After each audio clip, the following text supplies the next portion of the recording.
A autoestima é algo fundamental para a nossa construção, a construção da nossa história. Afinal, entender as suas capacidades, as suas potências é algo importantíssimo para que você construa o caminho que deseja, para que você siga nas direções que almeja. E por isso, quando pensamos na autoestima e às vezes não encontramos, podemos pensar: o que será que houve? Por que eu me condiciono assim? O que há de errado comigo? E às vezes nós encontramos pelo mundo algumas justificativas que parecem dar razão. Olha, eu realmente sou ruim nisso, eu não sou bom nisso, eu não sou bom em nada. Mas será? Será que muito anterior a isso não teve um registro que, além de te dar essa imagem, te despotencializou a não encontrar coisas boas para você? Pois é, hoje a gente vai pensar o porquê de se sentir sem autoestima, de onde vem isso. Eu te garanto, há raízes muito anteriores à sua possibilidade de lidar com isso que podem ter feito os registros de uma autoestima baixa. Meu nome é Victor De Gasperi, eu sou psicólogo clínico e escritor e é um grande prazer te ter por aqui. Antes, só peço a imensa gentileza de se inscrever aqui no canal, porque isso me apoia muito, e curtir o vídeo.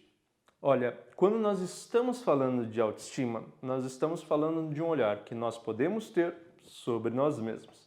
E sempre que a gente está falando de um lugar tão estrutural, ou seja, das emoções que guardamos dentro de nós, da nossa autoimagem, das nossas noções de capacidades e incapacidades, a gente imediatamente, pelo menos por uma via psicanalítica, a gente precisa visitar a sua infância.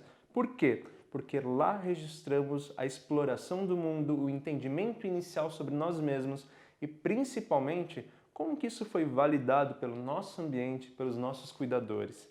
E é essa viagem que muitas vezes a gente acaba não fazendo porque, de fato, habita o inconsciente, habita uma exploração psicológica que necessita, às vezes, de terapia, mas fato é, nesses lugares estão grandes registros que regem muitas das nossas decisões e sensações no presente, seja qual for, um adulto, um jovem, um idoso, uma pessoa de qualquer idade, ela está sempre se relacionando com a infância que viveu. E a autoestima está nesse lugar, e vou trazer este conceito aqui inicial, que é: o que você entendeu sobre si mesmo? Não é nenhuma pergunta, chega a ser uma afirmação, porque é o que você entendeu sobre si mesmo que traz muito do que você sente na sua adultez. Veja bem, como que você vai se entender se você é uma criança, se você está iniciando a vida? Muito através dos espelhos que os pais e os cuidadores, as pessoas próximas, nos proporcionam. Ou seja, a gente se observa, se olha através do olhar desse outro.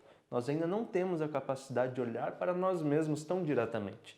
Exige reflexão, exige amadurecimento. E uma criança, um bebê, ainda não tem. Então imagina que nós estamos em um ambiente onde, por tensões que não cabem a você, são pais que brigam muito, são pais que estão cansados por alguma questão, desgastados por suas vidas, talvez se relacionam com dificuldade entre eles, passam por dificuldades. Estou imaginando aqui um cenário de muitas tensões. E aí, talvez essa criança sofra muitos ataques ou até consequências ambientais dessas tensões, e muitas vezes diretamente. O que eu quero dizer é uma criança que de repente é o tempo todo invalidada, não recebe nenhum reforço positivo, é o tempo todo criticada, se chora já é imediatamente xingada, né? Às vezes chamada mesmo de ofensas, e que essa criança ainda não sabe bem o que é, mas ela está percebendo pela expressão, pelo tom de voz, pela agressividade, que isso não é bom. E ela vai se sentindo despotente e se sentindo cada vez mais um problema. Veja aqui que eu relacionei algo que são desses cuidadores e que, ao eles depositarem, transbordarem isso na criança, essa criança passa a se considerar o fator do problema, uma parte defeituosa da transição de tudo isso. Ela começa a entender, talvez, que a culpa seja dela, que ela é um problema, que ela é a causa dessa tensão toda. Isso de forma muito intuitiva, muito emocional, muito invasiva até. Então, a partir deste ponto, começa a crescer numa criança com uma descrença de si mesma muito grande. E aí, criança, né, crescer é explorar, é tentar, é tentativa, é experimentação, é se jogar. E aí ela vai com muita desencoragem. Veja, você precisa tentar, vai que você consegue, você precisa estudar para ir bem na prova, você precisa aprender a fazer isso, amarrar o cadarço, a fazer uma conta, a jogar um esporte. Essa criança já entendeu dentro desse conceito familiar que ela é um problema, que ela é uma despotência, que ela não é algo bom, que ela não é algo grandioso ou valioso, entende? Basta a gente inverter para ver a potência que isso teria. Uma criança que é celebrada, que comemora suas pequenas conquistas, diferente de mimada, tá? Estou falando aqui de uma criança que recebe apoio, recebe acolhimento e validez daquilo que vai conseguindo fazer. Cresce potente, quer tentar, quer experimentar estudar para a prova, ela tem vontade, ela tem coragem, então muda totalmente o perfil. Então, quando nós falamos o que você entendeu sobre si mesmo, é no sentido intuitivo, emocional, como que essa criança se percebeu e a partir daí como que ela se construiu pelo mundo. Então, muito provavelmente se acontece uma cadeia de ações muito partindo dessa sensação originária. Se de potência, validez, coisas boas, ela provavelmente vai construindo cada vez mais reafirmações, ações que vão dando esse contexto. Se o contrário, despotência, invalidez, não é bom nas coisas, ela vai construindo sempre de forma tão desanimada, desencorajada, que provavelmente ela sempre vai fazer as coisas com muita dificuldade e realmente não obtendo sucesso. Registrando então que, olha, eu sou isso, e autoestima, ó, vai embora. Para ajudar a completar esse conceito, é só a gente pensar no seguinte: quando crianças, somos esponjas. É isso, faz parte do desenvolvimento humano que a criança seja uma esponjinha.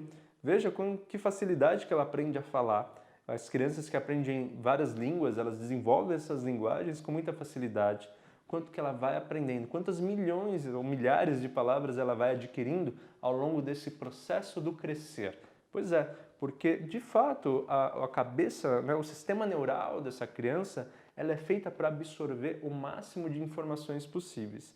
Então, tudo isso que a gente acabou de falar vai entrando com muita força e com muita profundidade nessa criança. Ela ainda não tem os mecanismos de defesa certos para se defender, para saber separar, para ter cognição de dizer isso me serve e isso não. Não, é o mundo que coloca nela e ela absorve. Por isso que nós temos perfis múltiplos da vida, porque cada pessoa recebeu estímulos específicos. E aí quando nós vemos pessoas com determinadas características, tenha certeza que muito daquilo foi condicionado por que mundo foi depositado nela quando criança. Então essa esponja ela está o tempo todo captando, né, sugando o que há ao redor. Então, se são coisas ruins, negativas, densas, pesadas, ela cresce com isso estruturalmente. É isso que vai nutrir a condição dela no crescer. E o contrário também. Coisas boas, é isso que nutre e poderia favorecer o desenvolvimento. Então perceba que tudo que nos alimentou nestas fases iniciais da vida vai construindo funcionamentos, ações, ideias que no final somos nós adultos nos olhando, nos reconhecendo e, dependendo do estímulo, com dor ou com muita potência. E aí, nessa conversa, alguém poderia sugerir assim: mas Victor, como que funciona isso? Porque há lógica também. Dá para a pessoa observar que o que ela está falando, o que ela está vendo não faz sentido. Por exemplo, uma pessoa que é sempre elogiada por ter determinada habilidade, ela fica se considerando que não, que as pessoas estão enganadas ou que foi sorte, que ela não tem essa capacidade. Victor, como que ela não olha essa lógica? Como que essa lógica não ganha efeito sobre ela? Pois é, trouxe até aqui essa frase: o registro emocional maior do que qualquer lógica, para a gente pensar. O registro emocional, então, neste lugar infantil, ele é machucado, ele é ferido e, como eu disse, no sentido da esponja, ele vai para a estrutura desse ser humano, porque é essa captação de coisas que vai lá para dentro, né? Lá para o núcleo dessa criança. Sendo assim, está num lugar petrificado praticamente, num lugar muito intenso e muito profundo. Ao ponto, sim, de que, claro que a lógica tem seu sentido, né, racional ali de você observar, mas não tem efeito emocional sobre a dor. Ou seja, ok, faz sentido, mas continuo me sentindo ruim, continuo me sentindo fraco, despotente, sem capacidade. E é isso. Quando a mesma razão, mesma lógica, não consegue ter um efeito que sobrepõe o registro emocional. Muito pelo contrário, o registro emocional sempre acima. E aí é a grande dificuldade, porque também a insistência da racionalidade, ela desgasta, porque a pessoa já entendeu, ela já observou, mas ela não consegue sentir. E será que tem como mudar isso? Pensar se é possível mudar é natural e claro. A gente cuida da saúde para isso, para tentar reajustar, cuidar o que não vai bem. Tem como mudar, mas exige um trabalho contínuo e bastante profundo. Não vejo como fazer sem ser na terapia, porque é um lugar onde a gente vai direto ao ponto, com profissionais, né, com um olhar técnico que você não precisa conhecer, mas quem cuida de você te ajuda a caminhar. Isso é importantíssimo. Por quê? Aqui, eu acabei de dizer, a gente está mexendo com estruturas petrificadas, muito profundas, quase inacessíveis. Então a gente precisa de cuidado para chegar perto, para manusear isso, para de fato conseguir fazer algo. Eliminar sem deixar nenhuma marca, sem nenhuma lembrança, nenhum registro? Impossível, isso faz parte da sua história. Tá lá, fica quase como um fóssil dentro de você. Mesmo que de alguma forma a gente retire, foi demarcado que aquilo existiu e de alguma forma aquilo está marcado, está dentro de você.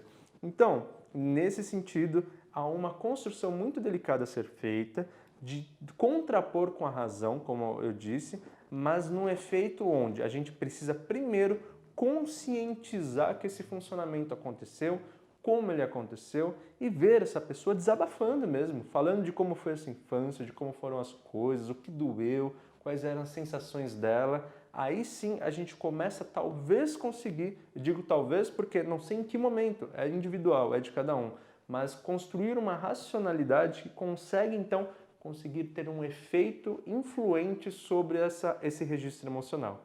Então veja, antes de qualquer movimento, é difícil a racionalidade ganhar do efeito emocional, porque este efeito está lá imutável, está lá guardado e ninguém mexeu. Agora, quando a gente mexe nele, a gente começa a deslocar, fala o que você sentiu, como foi sua infância, e começa a gerar críticas sobre isso. Nossa, não foi legal, então, putz, então isso não foi cuidadoso com você, não foi acolhedor, você queria isso, não rolou, como que foi isso? A gente vai conseguindo quase que diluir um pouquinho disso, deixar um pouquinho mais molezinho para que alguma razão, alguma racionalidade possa contrapor em algum campo. Daqui a pouco a pessoa consegue observar que aquilo que ela sente vem de uma marca interna traumática e não de uma razão de fato do mundo. Ou seja, não, talvez eu não seja ruim, eu me sinta assim por causa disso. Já mudou tudo. Já mudou tudo. Ela deixa de achar que é por essência e por origem algo ruim e passa a entender que não, isso é consequência de uma vivência machucada, traumática anterior. E aí talvez ela comece a libertar potências, apostar um pouquinho mais nas suas capacidades. E aí acontece a magia da vida, que é você conseguir vivenciar coisas novas, cada vez de um pouquinho mais, um sucesso de cada vez, e vendo no final das contas que, olha, eu consegui. Deu certo, eu realmente consegui ser bom nisso, consegui contrapor isso e vai ganhando então uma maior espaçamento de vida com suas próprias capacidades. É de uma beleza incrível, mas exige sim um compromisso e uma profundidade psíquica que está na terapia. Olha, como é difícil, né? Mexer na nossa história, mexer no nosso passado, em registros muitas vezes tão sensíveis, porque a gente está falando de família, de afeto, de expectativa, de frustração, de dor, de amor.